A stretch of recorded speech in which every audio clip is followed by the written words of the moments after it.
یا کوئی انسان کسی ایسی جگہ پر ہے جہاں پر نہ پانی ہے نہ مٹی ہے، مثلا ہوائی جہاز میں، مثلا سائبیریا میں پہنچ گیا، وہاں برف ہی برف ہے، وہاں نہ پانی ہے نہ مٹی ہے، یہ آدمی کیا کرے گا؟ وضو بھی نہیں کر سکتا، تیمم بھی نہیں کر سکتا۔ وضو تیمم نہیں، نماز فوراً پڑھے تو بلا وضو نماز ہوگی۔ اللہ کے نبی نے فرمایا بغیر وضو کے نماز نہیں، لا تقبل الصلاۃ بغیر طہور، بغیر طہارت کے نماز درست نہیں۔ اگر نہیں پڑھے گا تو نماز چھوٹ رہی ہے، حالانکہ اللہ تعالیٰ فرماتے ہیں بھائی جس طرح تم کر سکتے ہو اس طرح کرو، فاتقوا اللہ ما استطعتم، جتنی تمہاری ہمت ہوگی اتنا اللہ سے ڈرنا۔ اس وقت بیچارہ یہ یہی کر سکتا ہے، بغیر وضو کے پڑھ سکتا ہے، تو چلو بغیر وضو کے پڑھیں گے، ٹھیک۔ ایک امام کہتا ہے کہ اس کو نماز ہی معاف ہو گئی۔ کیوں نماز معاف ہو گئی؟ اس لیے کہ نماز کے لیے شرط ہے وضو، جب وضو ہی نہیں تو نماز کیسے ہے؟ دوسرا امام کہتا ہے چلو فی الحال معاف ہو گئی، آئندہ اس کو پڑھنی پڑے گی۔ ایک امام کہتا ہے نہ اب پڑھنی ہے نہ آئندہ پڑھنی ہے۔ کیا حل نکالا جائے گا؟ ایسے مرحلے پر اجتہاد کرنا ہوتا ہے۔ ایک امام اپنا اجتہاد کرتا ہے، دوسرا امام اپنا اجتہاد کرتا ہے، اور اس اجتہاد کے نتیجے میں کوئی نہ کوئی فیصلہ ہوتا ہے۔ امام حنیفہ رحمہ اللہ تعالیٰ کا اجتہاد سب سے زیادہ گہرائیاں لیے ہوئے ہوتا تھا، اس لیے فقہ حنفی جو ہے وہ آگے چلا اور وہ پورے عالم میں پھیل گیا۔ بزرگوں اور دوستو، جب کبھی مسائل کے بارے میں فیصلہ کرنا ہوتا ہے تو سب سے پہلے قرآن کریم کی آیت کو دیکھتے ہیں۔ مثلا سوال پیدا ہوتا ہے کہ مقتدی اپنی نماز میں کیا کیا پڑھے گا؟ تو دیکھو جو قرآن میں کیا لکھا ہے۔ قرآن میں یہ لکھا ہے اے ایمان والو جب قرآن پڑھا جائے تو مقتدی تو خاموشی سے سنو۔ یہ نماز کے لیے ہے، نماز کے باہر کے لیے ہے۔ امام احمد بن حنبل نے فرمایا نماز کے اندر کے لیے بھی ہے، نماز کے باہر کے لیے بھی ہے، لہٰذا مقتدی کو خاموش رہنا چاہیے کیونکہ قرآن کی آیت یہی بتا رہی ہے۔ اور کیا لگا صاحب اور حدیث ہے، فرمایا جناب رسول اکرم صلی اللہ علیہ وسلم نے جب تمہارا امام آگے نماز پڑھے گا تو اس کا پڑھنا تمہارا پڑھنا ہوگا۔ تو پتہ چلا قرآن کریم کا کہنا بھی یہی ہے، حدیثوں کا کہنا بھی یہی ہے کہ مقتدیوں کو خاموش رہنا چاہیے۔ اچھا صاحب صحابہ کرام نے کیا کیا کہ صحابہ کرام میں خلفائے راشدین ہیں، ایک شخص بھی ان میں سے ایسا نہیں تھا جو امام کے پیچھے کھڑے ہو کر کے پھر قرات کرتا ہوگا۔ تو تین ثبوت مل گئے۔ امام حنیفہ رحمہ اللہ تعالیٰ نے فرمایا ہمارا مسلک یہی ہے، کیا کہ صاحب امام کی اقتداء میں رہنے والا تلاوت نہیں کرے، مگر اس کے خلاف تو حدیث مل رہی ہے۔ کون سی حدیث؟ فرمایا جناب رسول اکرم صلی اللہ علیہ وسلم نے لا صلاۃ لمن لم یقرأ بفاتحۃ الکتاب، اس آدمی کی نماز درست نہیں ہے جس آدمی نے سورہ فاتحہ نہ پڑھی ہو۔ امام حنیفہ رحمہ اللہ تعالیٰ فرماتے ہیں سورہ فاتحہ خود پڑھیں یا ہماری طرف سے کوئی اور پڑھے، جب سورہ فاتحہ نہ آگے کوئی پڑھے گا نہ ہم پڑھیں گے تب چنانچہ ایک مرتبہ امام صاحب نماز پڑھ کر کے جب باہر آئے تو ایک وفد آ گیا، کہنے لگا حضرت ہم نے سنا آپ کہتے ہیں سورہ فاتحہ بغیر نماز ہو جائے گی، کیسے ہو سکتی ہے نماز؟ غلط مسئلہ بتاتے ہیں آپ۔ امام صاحب نے فرمایا بھائی تم بہت سارے لوگ ہو، میں سب کے ساتھ بحث نہیں کر سکتا، کسی ایک آدمی کو طے کر دو، اس کے ساتھ میں گفتگو کروں گا۔ میں نے کہا بات صحیح ہے۔ ایک آدمی کو کھڑا کیا، کہنے لگا صاحب یہ آپ سے بات کرے گا۔ کہنے لگا صاحب سنیے یہ جو بات کرے گا یہ آپ سب کی طرف سے ہے؟ کہنے لگا جی۔ اس کا کہنا تمہارا کہنا، اس کا ماننا تمہارا ماننا، اس کا انکار کرنا تمہارا، یہ جو بول رہا ہے تم سب کی طرف سے بول رہا ہے؟ کہنے لگا جی۔ کہنے لگا یہی تو امام بھی کرتا ہے کہ امام کو جب ہم آگے کھڑا کرتے ہیں وہ سب کی طرف سے تلاوت کرتا ہے، تو میں تو وہی کہہ رہا ہوں نا جو تم کر رہے ہو۔ امام صاحب کو یہ خصوصیت اللہ نے عطا فرمائی تھی، وہ کسی مسئلے پر بات کرنے کے لیے جب آتے تھے تو بات سٹارٹ ہونے سے پہلے جواب دیتے تھے، اس کا اظہار انہوں نے کئی مرتبہ کیا۔ ایک مرتبہ کچھ لوگ آئے، وہ کہنے لگے صاحب ہم اللہ کے وجود کے بارے میں بحث کرنا چاہتے ہیں۔ امام صاحب کو بتایا گیا کہ صاحب آپ سے بحث کرنی ہے اللہ کی ذات کے بارے میں۔ امام صاحب نے فرمایا بہت اچھا، میں کل آ رہا ہوں۔ ٹائمنگ طے ہو گئی۔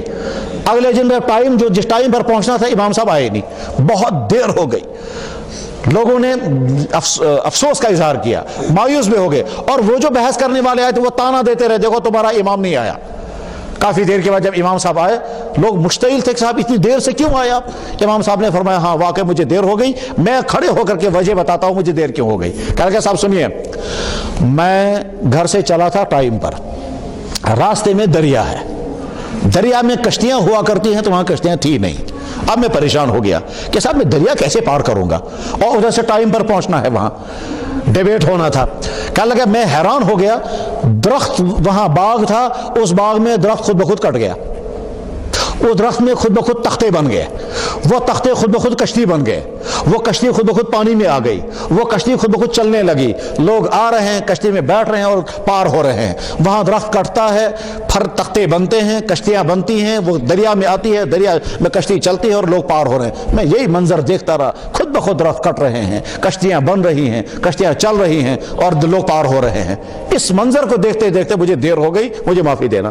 وہ کھڑے ہو گئے، کہنے لگا دیکھو صاحب اس کا دماغ، درخت کہیں خود بخود کاٹ سکتا ہے، کہیں خود بخود کشتی بن سکتی ہے، کہیں خود بخود کشتی دریا میں چل سکتی ہے، کیسی پاگل پن کی باتیں ہیں۔ امام صاحب کھڑے ہو گئے، کہنے لگے درخت خود بخود کٹ نہیں سکتا، کشتی خود بخود بن نہیں سکتی، یہ ساری کائنات کا نظام کیسے خود بخود چل رہا ہے؟ کہنے لگا کیا مطلب؟ کا مطلب وہی ہے، اس کائنات کا نظام چلانے والا کوئی ہے۔ جب درخت کٹتا نہیں خود تو سورج خود کیسے نکلتا؟ جب درخت کے تختے خود نہیں بنتے تو سارا کائنات کا نظام اتنا وسیع، اللہ اکبر، اتنا وسیع جس کو ہم سوچ بھی نہیں سکتے کتنا وسیع ہے۔ یہ جو لڑکے سائنس پڑھتے ہوں گے تو ان کی دلچسپی کی چیز میں بتاتا ہوں۔ ایک ایسا راکٹ جو 1,86,000 کلومیٹر فی سیکنڈ چلتا ہو، 1,86,000 کلومیٹر فی سیکنڈ کی رفتار سے جو راکٹ چلے گا، جب وہ کائنات کا راؤنڈ لگانے پر آئے گا، 4 ارب سال جب چلتا رہے گا تو کائنات کا ایک راؤنڈ لگ جائے گا۔ یا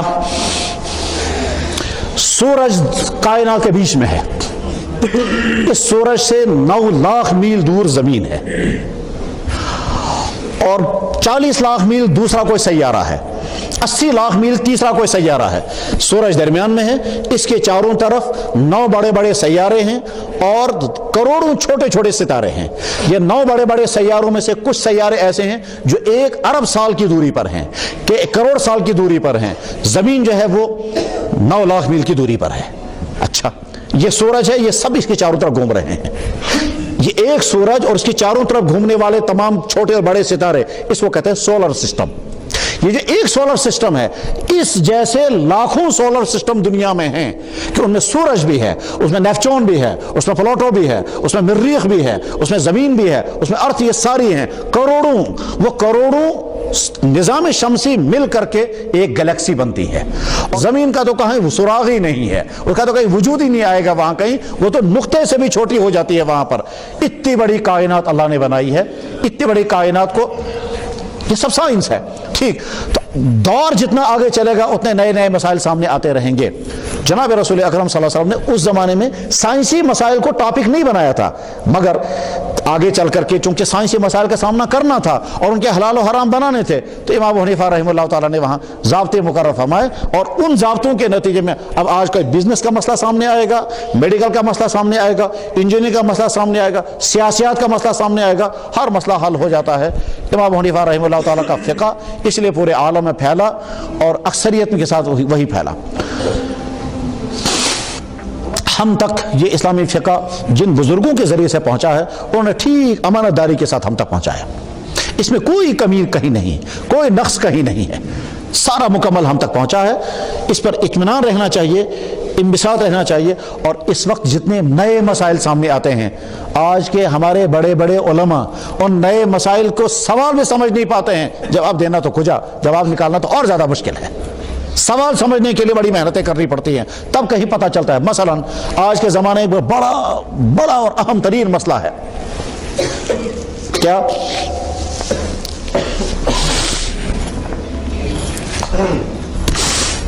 پہلے زمانے میں بزنس ہوا کرتا تھا، سسٹم یہ تھا کہ چیز سامنے ہوتی تھی، خریدنے والا آتا تھا، چیز دیکھتا تھا اور خرید کے لے جاتا تھا، ٹھیک۔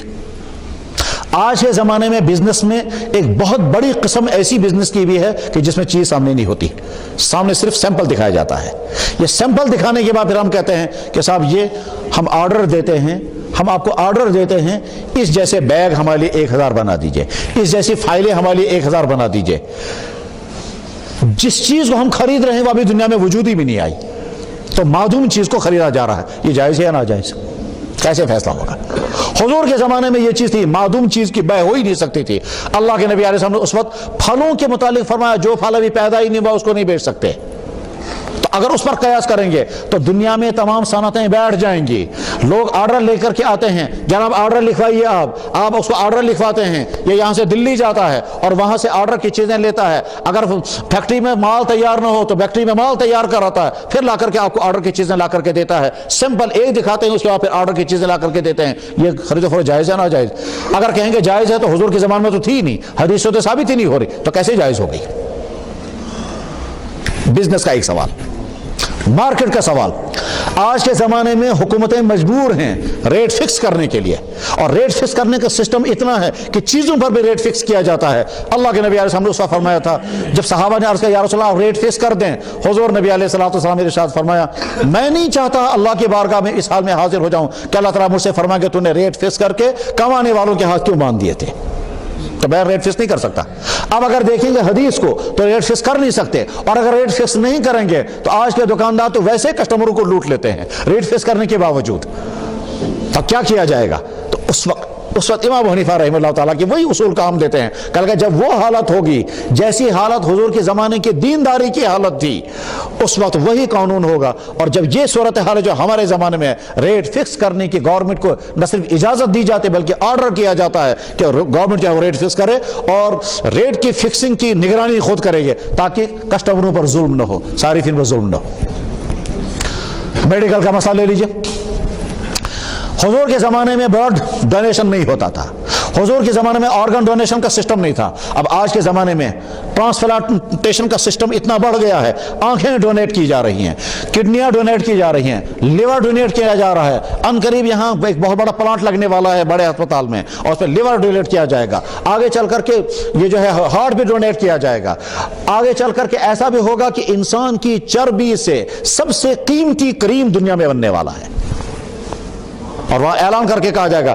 یہ انسان کی چربی کا بنا ہوا کریم ہے۔ آپ کو نہیں معلوم ہوگا وہ عورتیں جو وہ ہاتھ میں پرس رکھتی ہیں، سب سے قیمتی پرس کس کا ہے؟ کہ انسان کی کھال کا، انسان کے کھال کا پرس میں بنتا ہے۔ تب سوال پیدا ہوگا یہ چیزیں درست ہوں گی یا ناجائز؟ اگر جائز ہوں گے تو کیسے ناجائز ہوں گے؟ کہ صاحب اس میں تو ایسی چیزیں بھی آ رہی ہیں جو ناجائز ہیں، ناجائز مثلا فرض کیجئے اگر ان تمام کو ناجائز کر دیا گیا تو بلڈ ڈونیشن سے تو لوگوں کو فائدہ ہو رہا ہے، ہم اس کو ناجائز کر دیں گے تو ہسپتالوں میں کیا بنے گا؟ ٹھیک، آنکھ دینے سے بیچارے اندھے کو فائدہ ہو جاتا ہے، آپ کا نقصان کیا ہوگا؟ تو آنکھ کا ڈونیشن جائز ہوگا یا ناجائز ہوگا، اس کا فیصلہ کرنا ہے میڈیکل کے لیے۔ اس سے ابھی ایک ہی ٹاپک آیا، اس کے علاوہ برین ڈیتھ کا سسٹم ہے، کیا پہلے زمانے میں دل بھی بیٹھ گیا، دماغ بھی بیٹھ گیا، آدمی مر گیا۔ آج کے زمانہ کا سسٹم یہ ہے کہ جب دل بیٹھ جاتا ہے یہاں سے وینٹیلیٹر لگا دیتے ہیں، دل پمپنگ کے ذریعے سے کام کرتا ہے، دماغ ابھی زندہ ہے، دل مر چکا ہے، دماغ بھی زندہ ہے، اس کو زندہ ماریں گے یا مردہ مانیں گے؟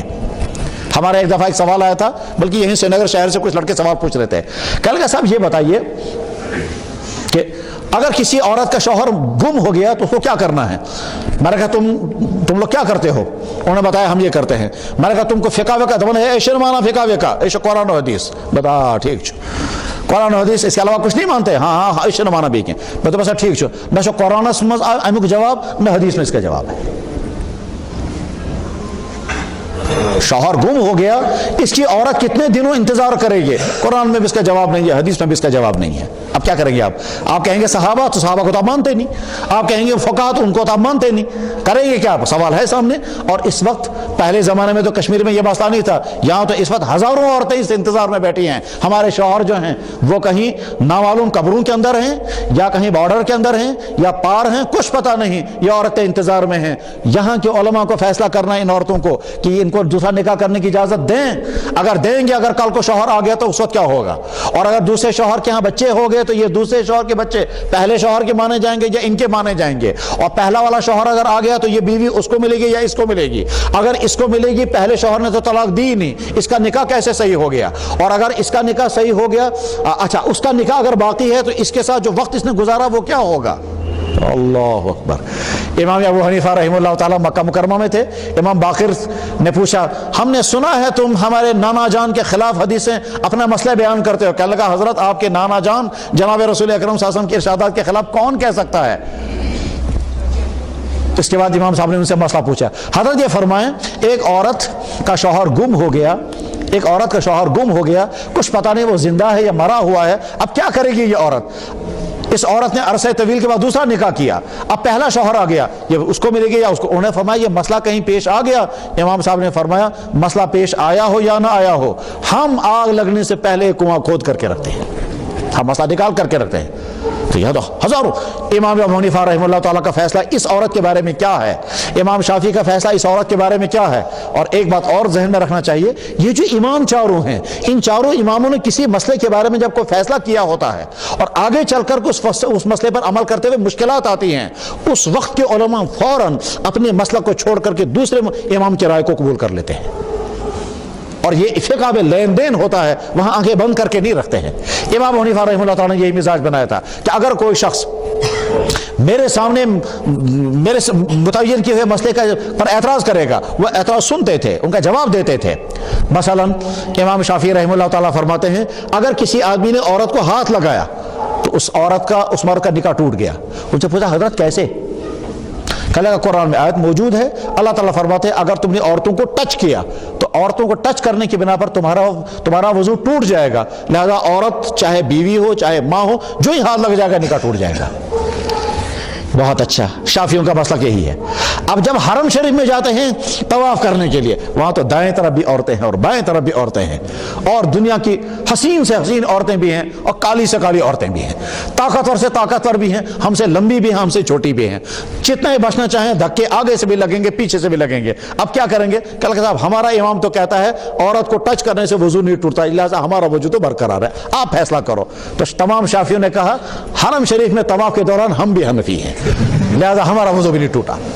چنانچہ وہاں انہوں نے کیا کیا کہ اپنا مسلک چھوڑ کر اس مسئلے میں امام ابو حنیفہ کے مسلک کو اختیار کر لیا. ایسا ہوتا ہے, اس کو کہتے ہیں تلفیق کرنا, کہ جب کسی امام کے مسلک پر کسی جگہ عمل کرتے ہوئے مشکلات پیدا ہو جائیں اور واقعی امت مشکلات محسوس کر رہی ہو تو اپنی امام کی رائے کو چھوڑ دیا جائے اور دوسری امام کی رائے کو اختیار کر لیا جائے. چنانچہ جس عورت کا شوہر گم, اس عورت کا انتظار, اس عورت کو کب تک انتظار کرنا چاہیے؟ ایک امام نے, امام شافعی نے کہا 60 سال انتظار کرو.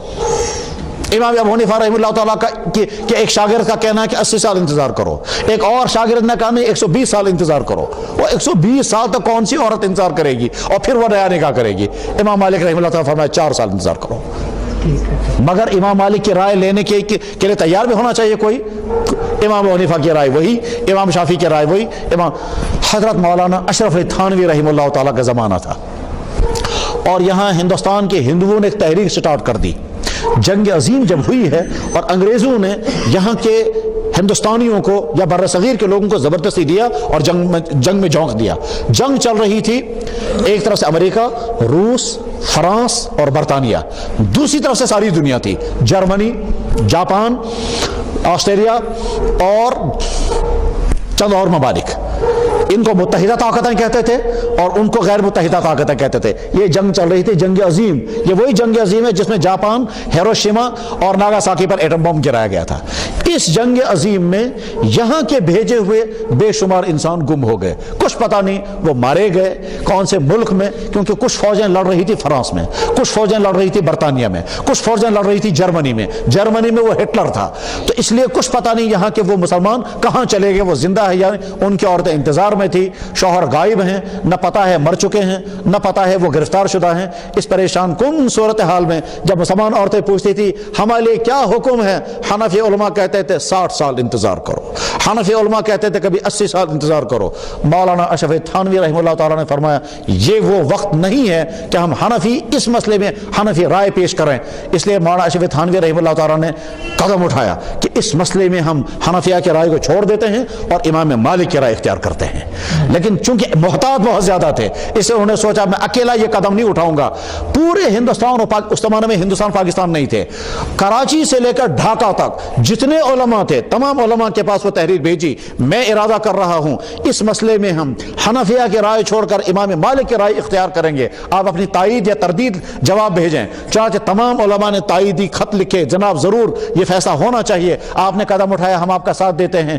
اس زمانے میں انہوں نے ڈھونڈا کشمیر میں کا مولوی, کشمیر تو کس کا مولوی آسو, مگر یہاں کشمیر میں کوئی مولوی ملا نہیں. اچھا, اس کے بعد ان کو کسی نے کہا یہاں میر وائز ہیں, تو میر وائز سے رابطہ ہوا. میر وائز اس زمانے کے شاید مولانا غلام رسول صاحب تھے یا مولانا رسول صاحب تھے, تو رسول صاحب تھے یا مولانا غلام رسول صاحب تھے, ان کو پورا وہ رابطہ نہیں ہو پایا. کسی نے کہا نہیں وہ کوئی مولانا غلام محمد صاحب ہیں سوپور میں. تو بہرحال حضرت تھانوی نے ان کے بعد بھی خط لکھا کہ میں یہ فیصلہ کرنے جا رہا ہوں, آپ تائید یا تردید کرو. پورے بر صغیر کے علماء نے جب تائید کر دی تو حضرت تھانوی نے اعلان کر دیا اگر کسی عورت کا شوہر گم ہو جائے تو اس عورت کو فقہ حنفی کے مطابق 60 سال یا 80 سال انتظار نہیں کرنا ہے، بلکہ فقہ مالکی کے مطابق صرف 4 سال انتظار کرنا ہے، فیصلہ ہو گیا۔ اس طرح سے زمانہ جب آگے چلتا ہے تو مسائل نئے سامنے آتے ہیں اور ان کو حل کیا جاتا ہے، اور یہ سارا سلسلہ قائم کیا ہے امام ابو حنیفہ رحمہ اللہ تعالیٰ نے، جس کو اللہ نے بہت نوازا تھا۔ اور جناب رسول اکرم صلی اللہ علیہ وسلم ایک مرتبہ تشریف فرما تھے، سلمان فارسی بیٹھے ہوئے تھے۔ سلمان فارسی ان صحابہ میں سے ہیں جن سلمان فارسی وہ شخص ہے جس کو اللہ نے ایک خاص امتیاز عطا کیا تھا، جو امتیاز اور کسی صحابی کو نہیں ملا۔ وہ امتیاز یہ کہ سلمان فارسی رضی اللہ تعالیٰ عنہ کی عمر کم سے کم 250 سال ہے، اور بعضوں نے کہا کہ 300 سال ہے۔ سلمان فارسی رضی اللہ تعالیٰ بیٹھے ہوئے تھے، آپ علیہ الصلوۃ والسلام نے سلمان فارسی کے ران پر ہاتھ مار کر کے کہا کہ اگر علم ایک حدیث میں، اور ایک حدیث میں بخاری میں حدیث ہے یہ، یا ایمان اگر آسمان کی بلندیوں ثریا پر ہوگا تو تیرے خاندان میں سے ایک آدمی نکلے گا جو وہاں سے بھی اس علم کو حاصل کرے گا۔ علامہ جلال الدین سیوطی ایک امام ہیں، انہوں نے کہا کہ یہ حدیث امام ابو حنیفہ کے بارے میں ہے۔ امام گویا جناب رسول اکرم صلی اللہ علیہ وسلم نے پیشن گوئی فرمائی تھی کہ ایک شخص پیدا ہونے والا ہے جو شخص علم کو ثریا سے، یعنی مراد یہ ہوگا علم کسی مسئلے کا جواب کتنا مشکل سے مشکل کیوں نہ ہو وہ ضرور وہاں سے اس کو حاصل کرے گا۔ اسی لیے اس وقت سے لے کر کے آج تک 70 یا 80% امت مسلمان فقہ حنفی پر عمل پیرا ہیں، فقہ حنفی پختہ ہے، اس میں مسائل ہر طرح سے مرقع شدہ موجود ہیں۔ کبھی کبھی کوئی صاحب کہتا ہے کہ صاحب آپ لوگ حدیث پر عمل نہیں کرتے۔ میں نے ایک بھائی سے کہا، میں نے کہا آپ کو معلوم ہے نماز میں کتنی سنتیں ہیں؟ کہنے لگا نہیں۔ میں نے کہا آپ تو حدیث پر عمل کرتے ہیں، آپ کو یہ بھی پتہ نہیں نماز میں سنتیں کتنی ہیں، تو حدیث پر عمل کیسے کریں گے آپ؟ کہنے لگا آپ یہ بتائیے۔ میں نے کہا نماز میں 51 سنتیں ہیں۔ کہنے لگا کس نے کہا؟ میں نے کہا امام ابو حنیفہ نے، اور سنت کہتے ہی اس عمل کو ہیں جو حدیث سے ثابت ہو۔ تو ہم تو ایک ایک سنت پر عمل کرنے والے۔ یہاں اس پر بھی بحث ہوتی ہے، کس پر بحث ہوتی ہے کہ صاحب جب اللہ اکبر کریں گے تو انگلیوں کو ٹچ کر کے رکھنا ہے یا کھول کر کے رکھنا ہے یا نارمل حالت میں رکھنا ہے؟ جب ہاتھوں کو باندھنا ہے تو کون سی انگلی کس جگہ پر رکھیں گے؟ یہ ساری بحث اس وجہ سے کرتے ہیں تاکہ حدیث کے عین مطابق عمل ہو جائے، وہ تو کرتے ہی اس لیے ہے۔ تو جو امام یہ کہتا ہو نماز میں 13 فرض، 18 واجب، 51 سنتیں اور 30 مستحبات ہیں، اس امام کا آپ کہیں گے وہ حدیث پر عمل نہیں کرتا۔ امام ابو حنیفہ رحمہ اللہ تعالیٰ تو کہتے ہیں اگر حدیث ضعیف ہوگی اس پر بھی ہم عمل کریں گے، کیونکہ ضعیف وہ بعد میں ہوتی، وہ پہلے ضعیف نہیں ہوتی، وہ تو تمہارے یہاں آ کر کے ضعیف ہو گئی۔ میں اس کی مثال بتاتا ہوں۔ حضرت عبداللہ بن عباس رضی اللہ تعالیٰ عنہ کی ایک حدیث ہے کہ حضرت نبی کریم علیہ الصلوۃ والسلام 20 رکعت تراویح پڑھتے تھے۔ سارے محدثین لکھتے ہیں حدیث ضعیف ہے، اور بھائی حدیث ضعیف ہے اس کو ڈھونڈو نا، وہ کون شخص ہے جس کی وجہ سے یہ حدیث ضعیف ہو گئی؟ وہ مل گیا ایک آدمی، اس کا نام تھا عثمان ابن ابی شیبہ۔ کہ یہ کب تھا؟ کہ یہ طبع تابعین کے بعد میں تھا۔ تو طبع تابعین کے بعد میں اس آدمی کی وجہ سے حدیث ضعیف ہو گئی، اس سے پہلے تو حدیث طاقتور رہی ہے، اس سے پہلے حدیث کہاں ضعیف تھی؟